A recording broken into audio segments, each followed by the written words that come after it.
ಆತ್ಮೀಯ H16 news ಅರ್ಥಾತ್ ಹೇ ಸೀತಾರಾಮ್ಗೆ ಸ್ವಾಗತ. ನಾನು ನಿಮ್ಮವ MI ಅಥವಾ ಮಲ್ಲಪ್ಪ ಜೋತಾವರ್. ಆತ್ಮೀಯರೇ, ಧರ್ಮಸ್ಥಳ ನಿಜವಾಗಿಯೂ ಸಿದ್ದರಾಮಯ್ಯನವರು ಒಂದಿಷ್ಟು ಒಳ್ಳೆಯ ಸ್ಟೆಪ್ಪನ್ನು ಇಟ್ಟಿದ್ದಾರೆ ಅಂತ ಅನ್ನಿಸ್ತಾ ಇದೆ.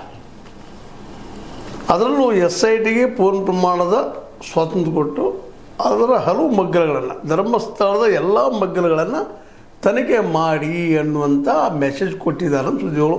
ಈಗಾಗಲೇ ಮಹಿಳಾ ಆಯೋಗ ಅದರ ನಿಯೋಗ ಭೇಟಿಯಾಗಿ ಹೋರಾಟಗಾರರು ತಮ್ಮ ಅಭಿಪ್ರಾಯ ತಿಳಿಸಿ ಹೆಣ್ಮಕ್ಳ ಮೇಲೆ ಅಂತ ದೌರ್ಜನ್ಯ ತಡಿಬೇಕಿದ್ದನ್ನು, ಇದಕ್ಕೆ ನ್ಯಾಯ ಸಿಗಬೇಕು. ಸೌಜನ್ಯ ಕೇಸನ್ನು ಕುರಿತಾಗಿಂತೂ ಜೊತೆಗೆ ವೇದವಲ್ಲಿಯೂ ಸಾಮಾನ್ಯವಾದ ಕೇಸ್ ಆಗಿಲ್ಲ. ಒಬ್ಬ ಪ್ರಬುದ್ಧ ಹೆಣ್ಣುಮಗಳು ವೇದವಲ್ಲಿ ಲೆಕ್ಚರರು ಪ್ರಿನ್ಸಿಪಾಲ್ ಆದಂಥ ಹೆಣ್ಣುಮಗಳು ಅವರು ಹೇಗೆ ಕೊಲೆ ಆಯಿತು, ಅದ್ರ ಮೂಲ ಯಾರು ಅನ್ನೋದನ್ನಾಗಿರ್ಬೋದು. ಪದ್ಮಲತಾರ ಬಗ್ಗೆ ನೀವು ಕೇಳಿದಿರಿ. ಜೊತೆಗೆ ನಮ್ಮ ಪಾಪದ ಐರ ನಮ್ಮ ಮಾವುತ ಅವರ ತಂಗಿ ಯಮುನಾ, ನಾರಾಯಣ ಮತ್ತು ಯಮುನಾರ ಹತ್ಯೆ ಆಗಿರ್ಬೋದು. ಇನ್ನುಳಿದ ಎಷ್ಟೋ ಘಟನೆಗಳು ಇವೆಲ್ಲರೂ ಇವತ್ತೆಲ್ಲರಿಗೂ ಗಾಬರಿಗೊಳಿಸುವಂಥದ್ದು. ಇಡೀ ರಾಜ್ಯನ ಬೆಕ್ಕಸ ಬೆರಗಾಗಿ ಅದು ಧರ್ಮಸ್ಥಳದ ಅಂತಹ ಒಂದು ಸ್ಥಳದಲ್ಲೇ ಅಧರ್ಮದ ಕೆಲಸಗಳು ಯಾಕಪ್ಪ. ಒಂದು ಸಾಮಾನ್ಯವಾಗಿ ಹೇಳ್ತಾ ಇರ್ತಾರೆ, ಇಲ್ಲಪ್ಪ ಅದೊಂದು ಅಲ್ಲಿ ಹೋದ್ರೆ ನಮಗೆ ಅದನ್ನ ಮುಕ್ತಿ ಸಿಗ್ತದೆ, ಸ್ವರ್ಗ ಸಿಗ್ತದೆ ಅನ್ನೋದು ಭಾವನೆ ನಮ್ಮಲ್ಲಿ ಹಿಂದೆ ಒಳ್ಳೆಯದು. ಹೀಗಾಗಿ ಅಲ್ಲಿ ಆತ್ಮಹತ್ಯೆ ಮಾಡ್ಕೊಳ್ತಾರೆ. ನೇತ್ರಾವತಿ ನದಿಯಲ್ಲಿ ಬಿದ್ದು ಹೋದ್ರೆ ಸ್ವರ್ಗಕ್ಕೆ ಹೋಗ್ತೀವಿ ಅನ್ನೋದು ಒಂದು ನಂಬಿಕೆಗಳು. ಅದು ಗಂಗಾ ನದಿಯಲ್ಲಿ ತೇಲಿ ಹೋದಂಥ ಒಂದು ಭಾವನೆಗಳಲ್ಲಿ ಇರೋದ್ರಿಂದ ಮಾಡ್ತುಕೊಳ್ತಾರೆ ಅನ್ನುವಂಥ ಮಾತನ್ನು ನಮ್ಮ ಸಂಪ್ರದಾಯವಾದಿಗಳು ವಾದ ಮಾಡ್ತಾ ಇರ್ತಾರೆ. ಅದು ಅಂಥ ಒಂದು ಅನ್ಯಾಯಗಳು. ಅದು ಉಗ್ರಪ್ಪ ನಿಮಗೆ ಗೊತ್ತ ಸಮಿತಿ 477 ಶವಗಳು, ಯಾರಿಗೂ ಗೊತ್ತಿಲ್ಲ, ಅಪರಿಚಿತ, ಎಲ್ಲೆಲ್ಲೋ ಬಂದು ಹೋದಂಥ ಇವೆಲ್ಲ ನಂತರದ ಘಟನೆಗಳು. ಜೋಗಿ ಅಂತೀವಿ ನಾವು, ಬುರುಡೆ ಅಂತೀವಿ. ಅದ್ರ ಕುರಿತಾಗಿ ಚೆನ್ನಯ್ಯ ಮತ್ತಿನ್ನೂ ಅನೇಕ ಜನ ಸಾಕ್ಷಿದಾರ ಬಂದು ಸಾಕ್ಷಿ ಹೇಳಿ ಹೇಳ್ತಾ ಇದ್ದಾರೆ, ಹೌದು ಇಲ್ಲ ಆಗಿದೆ. ಅದ್ರ ದುರಂತ ಅಂದರೆ ಸಾಕ್ಷಿ ಹೇಳಿಕ್ಕೆ ಬಂದವರನ್ನ ಇಲ್ಲಿ ಆರೋಪಿ ಆಗ್ತಾ ಇದ್ದಾರೆ, ಅವ್ರು ಎನ್ಕೌರಿ ಆಗ್ತಾ ಇದ್ದಾರೆ ಅನ್ನೂ ಸಹಿತ ಇತ್ತೀಚೆಗೆ ಕೇಳಿ ಬರುವಂಥದ್ದು ಪ್ರಬಲವಾಗಿ ವಾದ ಬೆಳೆದಂತ ನಾವು ನೋಡ್ತಾ ಇದ್ದೀವಿ. ಯಾವ ಒಂದು ನಮ್ಮ ಸೌಜನ್ಯಾಳ ಮಾವ ವಿಠ್ಠಲ್ ಗೌಡ ಅವ್ರೇನು ಆರೋಪ ಮಾಡಿದರು, ಇದು ನಮ್ಮ ಸೊಸೆಯ ಮೇಲೆ ಅಂತ ಘಟನೆಗಳ ಬಗ್ಗೆ ಆರೋಪ ಮಾಡಿದರು. ಅವ್ರನ್ನ ಆ ಕೇಸಲ್ಲೇ ತಲಕ್ಕೆ ಹಾಕುವಂಥ ಕೆಲಸವನ್ನು ಸಹಿತ ಮಾಡಿದರು. ಅದಕ್ಕೆ ಒಳ್ಳೆಯ ವಾಗ್ಮಿ, ಒಳ್ಳೆಯ ಬುದ್ಧಿವಂತ ನಮ್ಮ ಕೃಷ್ಣ ಯಾರಪ್ಪ ನ್ಯಾಯಕ್ಕಾಗಿ ಹೊರಡುವಂಥ ವ್ಯಕ್ತಿ, ಅವ್ರು ಬಂದು ಆರೋಪ ಮಾಡಿದರು, ಇಲ್ಲ ವಿಠ್ಠಲ್ ಗೌಡ ಇದ್ದಾರೆ ಹತ್ರಲ್ಲ ಅಂತೇಳಿ. ಹೀಗೆ ದಿಶಾಭೂಲ ಮಾಡುವಂಥವು, ದಾರಿ ತಪ್ಪಿಸುವಂಥ ಕೆಲಸ ಸಾಕಷ್ಟು ನಡೆದಿದ್ದರಿಂದಾಗೆ ಎಲ್ಲ ಮಹಿಳೆಯರು ಕುಳ್ಕೊಂಡಿಲ್ಲ. ಈ ಹೆಣ್ಮಕ್ಳದಷ್ಟೇ ಅಲ್ಲ, ಇವೆಲ್ಲ ಕೇಸುಗಳು ತನಗೆ ಸರಿಯಾಗಿ ಆಗಲಿ SITಯಿಂದ ಅನ್ನುವಂಥ ಸಂದರ್ಭದಲ್ಲೇ ಈಗ ಏನಪ್ಪ ಅಂತಂದರೆ ಒಂದು ಹೊಸದು ಎದ್ಬಿಟ್ಟಿದ. ಏನಪ್ಪ ಅಂದ್ರೆ ಅವ್ರಿಗೂ ವಯಸ್ಸಾಯಿತು. ಯಾವ ಸಂದರ್ಭದಲ್ಲಿ ಮಾತಾಡಿರ್ಬೋದು. ನಮ್ಮ ಯಜೇಂದ್ರ ಅವ್ರು ಏನು ಗೊತ್ತೋ ಅಥವಾ ಅವ್ರ ಹಿಂದಿದ್ದಂಥ ಒಂದು ತಿಳುವಳಿಕೆ ಏನೋ ಗೊತ್ತಿಲ್ಲ, ಬಟ್ ಮಾತಾಡಿದ್ದು. ಜೊತೆಗೆ ಇನ್ನೊಂದು ಸುತ್ತಲೂ ಹರಡ್ತಾ ಇದ್ದಾವ. ಅಲ್ಲಿಯ ಈ ಘಟನೆಗಳ ಹಿಂದಿದ್ದಂತಹ ಈಗಾಗಲೇ ಸಂಶಯಕ್ಕೆ ಒಳಗಾದಂಥ ದೊಡ್ಡ ಧನಿಗಳು ಹೇಗಾದರೂ ಮಾಡಿ ಸಿದ್ದರಾಮಯ್ಯನ ಅಧಿಕಾರದಿಂದ ಕೆಳಗೆ ಇಳಿಸಬೇಕು ಅನ್ನುವಂಥ ದೊಡ್ಡ ಪ್ರಯತ್ನ ಮಾಡ್ತಾ ಇದ್ದಾರೆ ಅಂತ ಸುದ್ದಿಗಳು ಹಬ್ತಾ ಇದ್ದಾವೆ.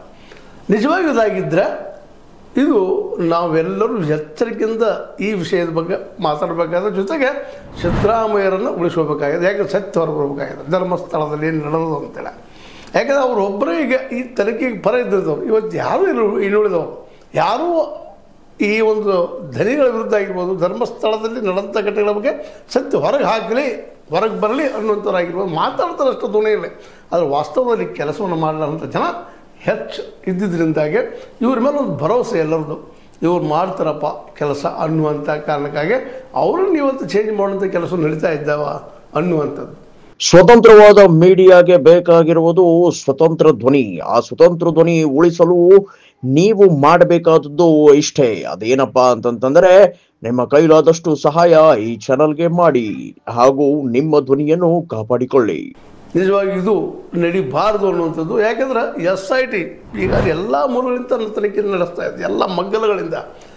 ಈಗ ಅದರ ಒಂದು ನಾವು ಅದರ ಬಾಡಿ ಲ್ಯಾಂಗ್ವೇಜ್ ನೋಡಿದಾಗ, ಅದು ಇಡುತ್ತಿರುವ ಹೆಜ್ಜೆಗಳನ್ನು ನೋಡಿದಾಗ ದೊಡ್ಡದಂಥ ಒಂದು ಏನೋ ವರ್ಕ್ ಮಾಡ್ತಾ ಇದೆಯಪ್ಪ ನಿಶ್ಚಿತವಾಗಿ. ಯಾಕೆಂದ್ರೆ ಆರೋಪಿ ಅಂತ ಆರೋಪ ಮಾಡೋದು ಪೂರ್ವದಲ್ಲ 10 ಸಲ 100 ಸಲ 1000 ಸಲ ವಿಚಾರ ಮಾಡಬೇಕಾಗ್ಯದ ಯಾರಿದ್ದಾರು ಅಂತ. ಯಾಕಂದ್ರೆ ಅವ್ರು ಬಲಿಷ್ಠರಿದ್ದಾರೆ ಈಗಾಗಲೇ ಸರ್ಕಾರಗಳಿಗೆ, ರಾಜಕೀಯ ಪಕ್ಷಗಳಿಗೆ, ಅವ್ರಿಗೆಲ್ಲರಿಗೂ ಇವ್ರ ಬಗ್ಗೆ ಒಂದು ಸಾಫ್ಟ್ ಕಾರ್ನರ್. ಅದರಲ್ಲೂ ಈಗ ನೀವು ನೋಡಿದಿರಿ ಡಿ ಕೆ ಶಿವಕುಮಾರ್ ಅವರು, ಸಪೋಸ್ ಕಾಂಗ್ರೆಸ್ನ ಈ ಸದ್ಯದ ಸಿದ್ದರಾಮಯ್ಯರ ಅಧಿಕಾರ ಹೋಯ್ತು ಅಂತಂದ್ರೆ ನಾವು ಯಾರೂ ಏನು ಬೇಕಾದ್ದು ಹೇಳಿ, ಬಟ್ ಕಾಂಗ್ರೆಸ್ನಲ್ಲಿ 2ನೇ ನಂಬರ್ ಇರುವಂಥವ್ರು ಯಾರಪ್ಪ ಅಂದ್ರೆ ಡಿ ಕೆ ಶಿ ಅವರು ಈ ಧನಿಗಳ ಪರ ಇದ್ದಾರೋ.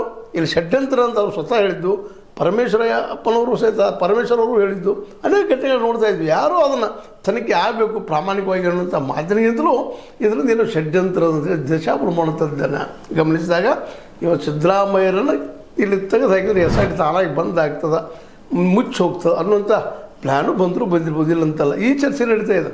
ಇದು ನಿಜವಾಗಿಯೂ ಆಘಾತಕಾರಿಯಾದ ವಿಷಯ. ಇದು ಆಗಬಾರದು. ಯಾಕಂದ್ರೆ ಸಿದ್ದರಾಮಯ್ಯನವರ ಇದು ತನಿಖೆ ಪರ್ಫೆಕ್ಟ್ ಮಾಡ್ತಾ ಇದ್ದಾರೋ ಅಥವಾ ಇಲ್ಲವೋ ಅದು ಬೇರೆ ಮಾತು. ಬಟ್ ಈ ಕಣ್ಣಿಗೆ ಕಾಣೋದು, ನಮಗೆ ಅನಿಸೋದು, ಭಾಷೆ ಹೋಗೋದು, ನಮ್ಮೆಲ್ಲರ ಸಿಕ್ಸ್ತ್ ಸೆನ್ಸ್ ಅಂತೀವಿ ನಾವು. ಸಿಕ್ಸ್ತ್ ಸೆನ್ಸ್ಗೆ ಅನ್ನಿಸ್ತಾ ಇರೋದು ಏನಪ್ಪ ಅಂತಂದ್ರೆ, ಯಾಕಂದರೆ ಎಲ್ಲರೂ ನಮ್ಗೆ ಹೊರಗೆ ಬರುವಂಥದ್ದು ಇರೋದಿಲ್ಲ. ಕೆಲವೊಂದು ನಾವು ಗೆಸ್ ಮಾಡಬೇಕಾಗಲ್ಲ, ಕೆಲವೊಂದು ನಮಗೆ ಅನ್ನಿಸ್ತಾ ಇರ್ತದೆ ಹೀಗಿರ್ಬೋದು ಅಂತೇಳಿ. ನೋಡ್ರಿ, ಎಲ್ಲೋ ಒಂದು ವ್ಯಕ್ತಿ ಏನೋ ದುರ್ಘಟನೆ ಆಗಿರ್ತದೆ, ನಮಗೆ ಯಾಕೆ ಹಸು ಆಗ್ತಾ ಇರೋದಿಲ್ಲ, ನೋವು ಆಗ್ತಾ ಇರ್ತದೆ, ಏನೋ ಒಂದು ಕಣ್ಣು ಅರಿಯಲಾರದನ್ನು ಕರಳು ಅರಿತಾ ಇದೆ ಅನ್ನುವಂಥ ನಮ್ಮಲ್ಲಿ ಗಾದೆ ಮಾತುಗಳಿದ್ದಾವೆ. ಆ ನೆಲೆಯಲ್ಲಿ ನೋಡಿದಾಗ ಇವ ಸಿದ್ದರಾಮಯ್ಯನವರು SIT ಮೂಲಕ ಸತ್ಯದ ಸಮೀಪ ಹೋಗ್ತಾ ಇದ್ರ ಹಿಂದಿದ್ದಂಥ ದೊಡ್ಡ ಕೈಗಳನ್ನು ಕಿತ್ತು ಹಾಕುವಂಥ, ಹುಡುಕಿ ತೆಗೆಯುವಂಥ ಕೆಲಸ ಮಾಡ್ತಾ ಇದ್ದಾರೆ ಅಂತೇಳಿ ಅನ್ನಿಸ್ತಾ ಇದೆ. ಇಂಥ ಸಂದರ್ಭದಲ್ಲೇ ಸಿದ್ದರಾಮಯ್ಯರನ್ನು ಮುಖ್ಯಮಂತ್ರಿ ಸ್ಥಾನದ ಬದಲಾಯಿಸೋದಪ್ಪ ಅಂತಂದ್ರೆ ಧರ್ಮಸ್ಥಳದ ಏನು ನಡೀತಾ ಇದೆ ಸತ್ಯ ಶೋಧನೆ, ಅಸತ್ಯ ಶೋಧನೆ ದಿಶಾಬೋಲ್ ಮಾಡಿದಂಗೆ ಅನ್ನೋದನ್ನು ಇವತ್ತು ಕಾಂಗ್ರೆಸ್ ಅದು ನೆನಪಿಡ್ಬೇಕಾಗ್ಯದ. ಯಾಕಂದರೆ ಇವತ್ತಿನ ಕರ್ನಾಟಕದ ಜನ ಇವತ್ತು ಬಯಸ್ತಾ ಇರೋದು ಏನಪ್ಪ ಅಂದ್ರೆ ಸತ್ಯ ಏನದ. ಈಗ ಎಲ್ಲರಿಗೂ ಸಂಶಯ ಅದ ಆ ವ್ಯಕ್ತಿ ಮೇಲೆ. ಎಲ್ಲರೂ ಕಡೆ ಎಲ್ಲ ಸ್ಟ್ರೈಕ್ ಹೇಳ್ತದೆ. ಮೊನ್ನೆ 60 ನಮ್ಮ ರಾಜ್ಯದ 60 ಜಿಲ್ಲೆಗಳಲ್ಲಿ ಹೆಚ್ಚು ಕಡಿಮೆ ಬೇರೆ ಕಡೆಗಳಲ್ಲಿ 60 ಸ್ಥಾನಗಳು, ಜಿಲ್ಲೆ ಅಲ್ಲ 60 ಸ್ಥಾನಗಳಲ್ಲಿ ಪ್ರತಿಭಟನೆ ನಡೆದಾವೆ. ಮುಖ್ಯದಂಥ ಮೇಲ್ಮೇಲಿದ್ದಂಥ ಸಿಟಿಗಳಲ್ಲಿ. ಈ ಎಲ್ಲ ನೆಲಗಟ್ಟಿನಲ್ಲ ಇವತ್ತು ಏನಪ್ಪ ಅಂತಂದ್ರೆ ಈ ಕೇಸಿನ ಬದಲಾಗಿ SIT ಬದಲಾಗಿ ವಿಚಾರ ಮಾಡ್ತಾ ಇರೋದನ್ನ ನಾವು ಗಮನಿಸಿದಾಗ SIT ಸಲುವಾಗಿ ಈ SITಯ ತನಿಖೆಯನ್ನು ನಿಲ್ಲಿಸುವ ಸಲುವಾಗಿ ಈ ಸಿದ್ದರಾಮಯ್ಯನಕ್ಕಿಂತಾಗಿರೋ ಹೇಗಪ್ಪ ಅನ್ನೋ ವಿಚಾರ ಬಂದಿರಬಹುದು ಅವರಲ್ಲ.